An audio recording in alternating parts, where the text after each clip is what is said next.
द्राविड उत्कल गंगा विंध्य हिमाचल यमुना गंगा उच्चल जलधि तरंगा तव शुभ नाम। आप सभी का आभार एवं धन्यवाद प्रकट करने के लिए आयुक्त जम्मू नगर निगम जो कि स्मार्ट सिटी लिमिटेड की CEO भी हैं महोदया अवनी लवासा जी से अनुरोध करूंगी कि वह मंच पर आएं और अधिकारियों के बीच का एक संबंध, एक ब्रिज बन जाती हैं।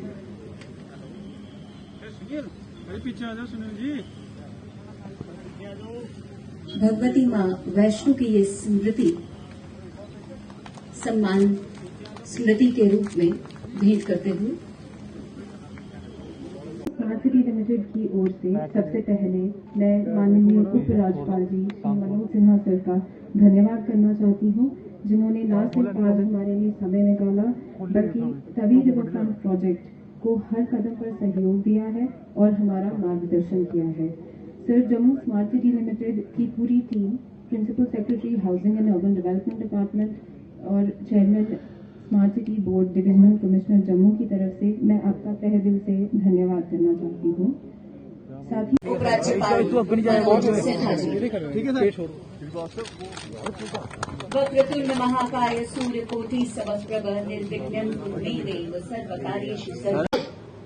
और फिर धारा 370 और 35 हटने के बाद आपने देखा होगा कि जम्मू वासियों को किसी भी प्रोजेक्ट, कोई बड़ा प्रोजेक्ट हमें लेना होता था, उसके लिए हमें सड़कों पर उतरना पड़ता था, एजिटेशनें करनी पड़ती थी, धरने और प्रदर्शन कर। The water isn't just the waterfront isn't just something unto itself. It is connected to everything. अवसर पर सर, मैं अहमदाबाद स्थित Sabarmati riverfront development corporation limited की टीम और विशेषतः उसके चेयरमैन श्री केशव वर्मा साहब जो आज नहीं आ पाए, उनके प्रति अपना आभार व्यक्त करना चाहूंगा जिन्होंने हर कदम पर इस प्रोजेक्ट को कार्यान्वित करने में हमारा मार्गदर्शन किया, करके उनको ग्रे वाटर और ब्लैक वाटर को ट्रीट करना जैसी अनेक व्यवस्थाएं। मैं एक बार फिर से ऑनरेबल लेफ्टिनेंट गवर्नर का इस मंच पे आसीन और सभागार में उपस्थित तमाम मोइसेस अतिथिगण का तहे दिल से स्वागत करता हूं और वर्मा जी, सम्माननीय mayor Shri Chandramohan Gupta ji, principal secretary housing and urban development Shri Dheeraj Gupta, director general of police Shri Dilbag Singh, मंच पर विराजमान जम्मू कश्मीर जम्मू की म्यूनिसिपल कमिश्नर तथा स्मार्ट सिटी की CEO अवनी लवासा, आज के कार्यक्रम में उपस्थित डिप्टी मेयर साहिबान, विभिन्न राजनीतिक, सामाजिक और व्यापारिक संगठनों के सभी सम्मानित प्रतिनिधिगण, कॉरपोरेटर्स,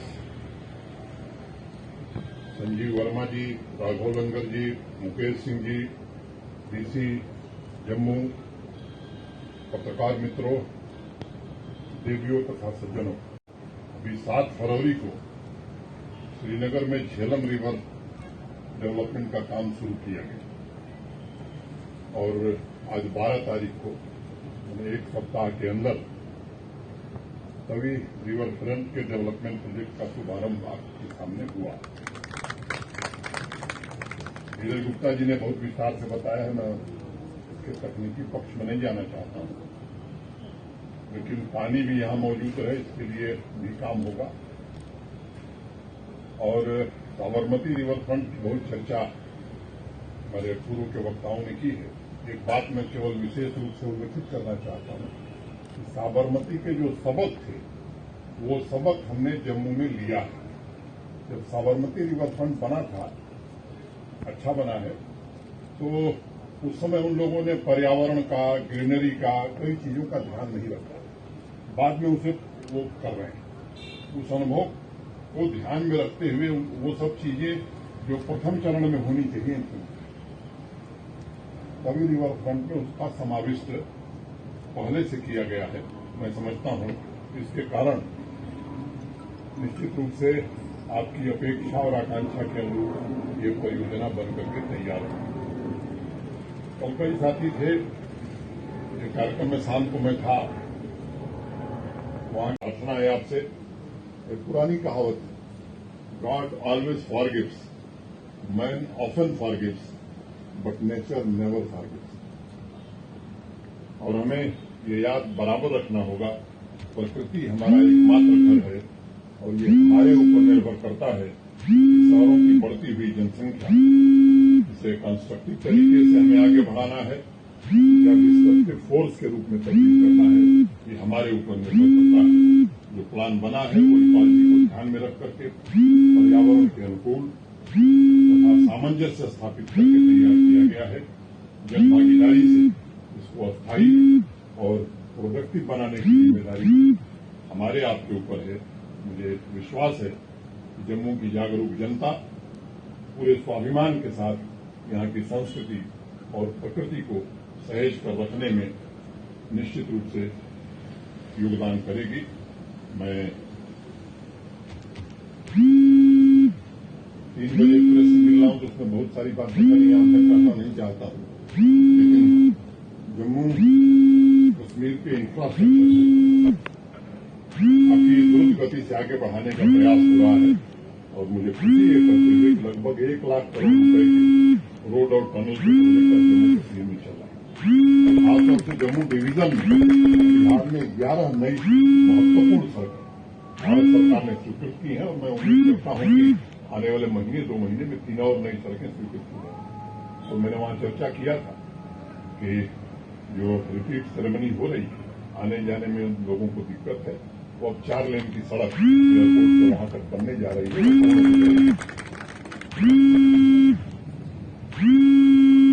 सरकार ने पुनर्निर्माण है जो भारत के प्रधानमंत्री जी के निर्देशन में चल रहा है और तब तक चलेगा जब तक पूरा जम्मू कश्मीर सशक्त और विकसित नहीं हो जाएगा।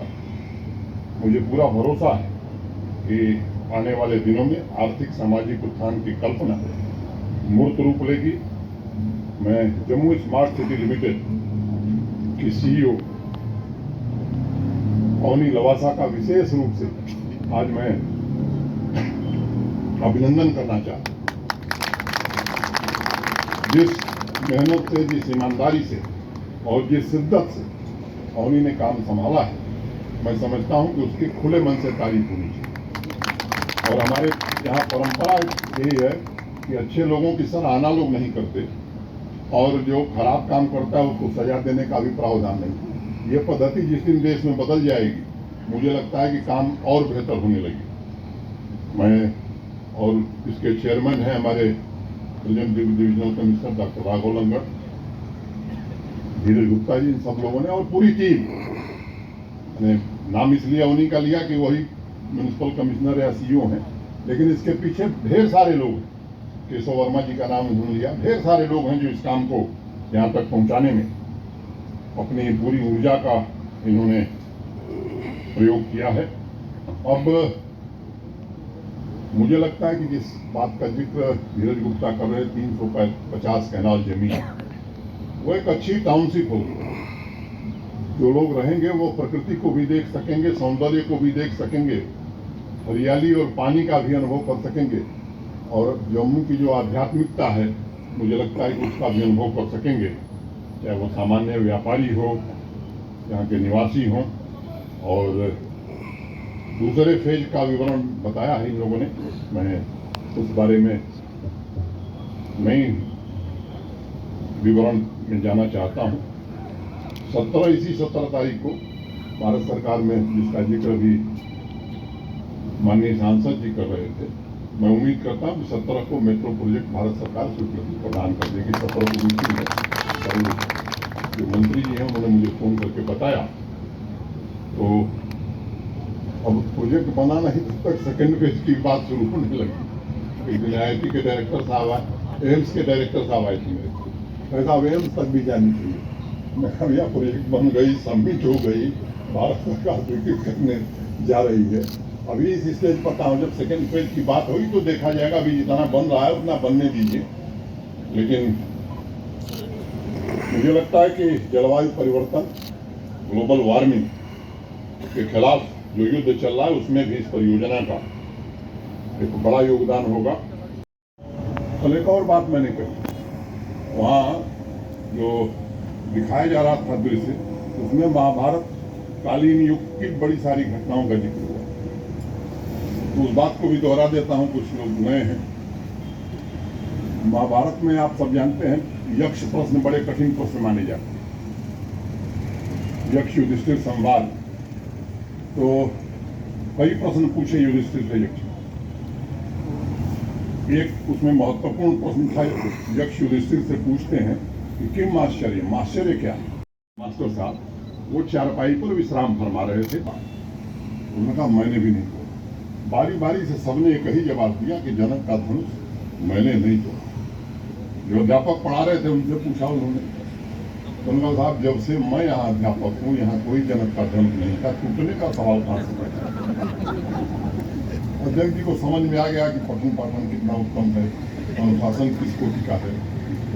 बाहर निकले तो हेड मास्टर साहब थे प्रधानाध्यापक जी, उनसे पूछा, साहब मैं 20 साल से यही हेड मास्टर और पूरे 20 वर्ष में यहाँ कोई जनक का धनुष नहीं था, लेकिन जो पहले के हेड मास्टर थे रिटायर कर गए हैं, इसी गांव में रहते हैं, मैं उनको बुलाता हूँ, शायद वो बता सकें कि उनके कार्यकाल में था या नहीं था। उनको बुलाया गया, वो भी आए। उन्होंने कहा साहब मैंने यहाँ 27 वर्ष सेवा की, यहाँ भी कोई जनक का धनुष नहीं था मेरे कार्यकाल। तो उनको अध्यक्ष जी को समझ में आ गया कि पठन पाठन अनुशासन, वो चले गए बेचारे। हेड मास्टर साहब ने कहा कि ये तो मैंने बड़ा अच्छा मसाला है। उन्होंने एक चिट्ठी बनाई। शिक्षा विभाग में हमारे यहाँ 2 स्तर है, स्कूल शिक्षा एक प्राइमरी में, जो वहाँ हमारे यहाँ 10 अफसर लगते हैं। श्रीनगर में झेलम रिवर डेवलपमेंट का काम शुरू किया गया और आज 12 तारीख को एक सप्ताह के अंदर तभी रिवर फ्रंट के डेवलपमेंट प्रोजेक्ट का शुभारंभ आपके सामने हुआ। धीरज गुप्ता जी ने बहुत विस्तार से बताया है, मैं इसके तकनीकी पक्ष में नहीं जाना चाहता हूँ, लेकिन पानी भी यहाँ मौजूद रहे इसके लिए भी काम होगा। और साबरमती रिवर फ्रंट की बहुत चर्चा हमारे पूर्व के वक्ताओं ने की है। एक बात मैं केवल विशेष रूप से उल्लेखित करना चाहता हूँ कि साबरमती के जो सबक थे वो सबक हमने जम्मू में लिया है। जब साबरमती रिवर फ्रंट बना था, अच्छा बना है, तो उस समय को ध्यान में रखते हुए वो सब चीजें जो प्रथम चरण में होनी चाहिए थी, तभी रिवर फ्रंट में उसका समावेश पहले से किया गया है। मैं समझता हूँ इसके कारण निश्चित रूप से आपकी अपेक्षा और आकांक्षा के अनुरूप ये परियोजना बन करके तैयार हुई। और कई साथी थे, एक कार्यक्रम में शाम को मैं था, वहाँ की 1-2 बात मैं दोहराना चाहता हूँ, क्योंकि यहाँ कुछ नए लोग भी दिख रहे हैं। सामान्य रूप से यहाँ बहुत अनुभवी लोग हैं लंबे समय से। व्यक्तिगत रूप से मैं एक बात बार बार महसूस करता हूँ कि 2014 में इस देश की राजनीतिक शब्दावली केवल नहीं बदली, बल्कि देश की कार्य संस्कृति भी बदली और देश की जनता की वो आकांक्षा, उसकी दस्तक यहाँ 2019 में पड़ी और मुझे लगता है कि उसका प्रभाव अब जम्मू कश्मीर पर भी पड़ने लगा। मैं 8 अगस्त 2020 को आया था। 15 अगस्त को स्वतंत्रता दिवस होता है। बीतने के बाद जम्मू इलाके में मैं पहली बार रियासी गया था। रियासी से फिर वैष्णो माता का दर्शन किया और जम्मू लौटा। 24 अगस्त मुझे याद है, 2 दिन था मैं, 24 अगस्त और 25 को अनेक लोग मिले। ये सवाल बार बार, मैं नाम किसी का नहीं लेना चाहता हूँ, साहब ये कब बनेगा, हमने कर दिया था। इतिहास के पन्नों को मैंने पलटा तो 2009 से ये प्रक्रिया प्रारंभ हुई।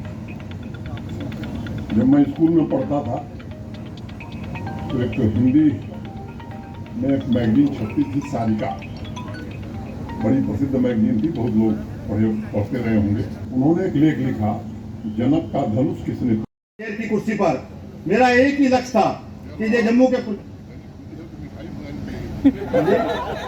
एक प्रोजेक्ट के बारे में हमारी बात चलती थी। अक्सर हमारे साथी भी ये पॉइंट उठाते थे कि जम्मू के चंद्रमोहन जी प्रोजेक्ट कब कंप्लीट होंगे, लेकिन मैं बड़ा आभारी हूँ अपने एलजी साहब का, जिन्होंने हमारी एक फरियाद मानी। पूरे देश में जो सीईओ होती है, स्मार्ट सिटी का जो सीईओ होता है वो जम्मू म्युनिसिपल कॉर्पोरेशन का चेयरमैन जो कमिश्नर वो होता है। हमारे यहाँ जम्मू और श्रीनगर में ऐसा नहीं था। मैं बार बार सबके जो भी हमारे गवर्नर आए, लेफ्टिनेंट गवर्नर आए, में इसी बात के लिए हम लोग लगे रहे और हमारी फरियाद जनाब सिन्हा साहब ने मानी और हमारी जो कमिश्नर अभी लवासा को इसका जब से चार्ज दिया और ऊपर से सोने पे सुहागा ये हुआ कि हमारे संजीव जी ने भी बड़ी मेहनत की थी, वर्मा जी ने, एलजी जो डॉक्टर लंगर साहब आए, इससे एक टीम अच्छी आ गई, ये काम हमारा आगे बढ़ा और आज हमारे सामने है।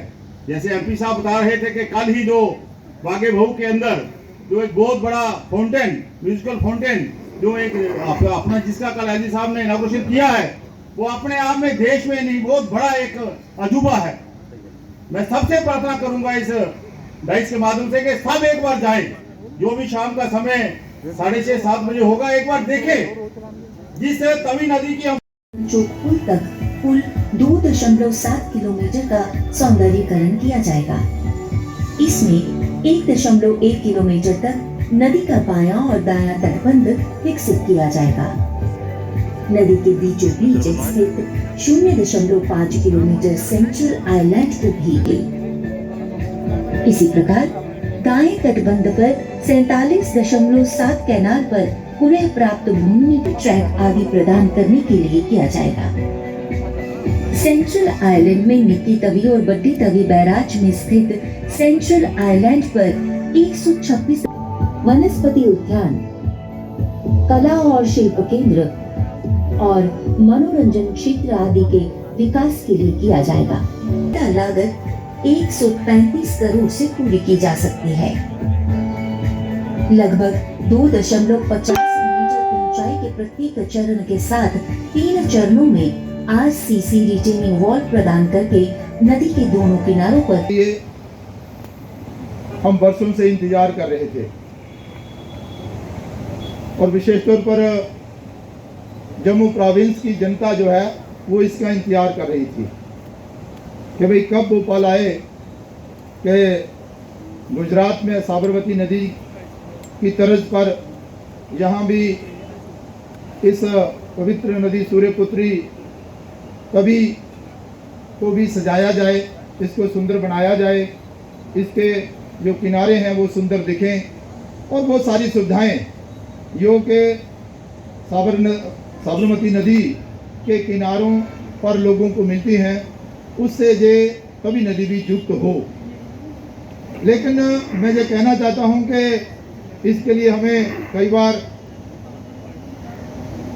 ताने भी सहने पड़े हैं, मीडिया के लोगों के द्वारा भी और कुछ और अपने जो मित्र रहते हैं उनके द्वारा भी,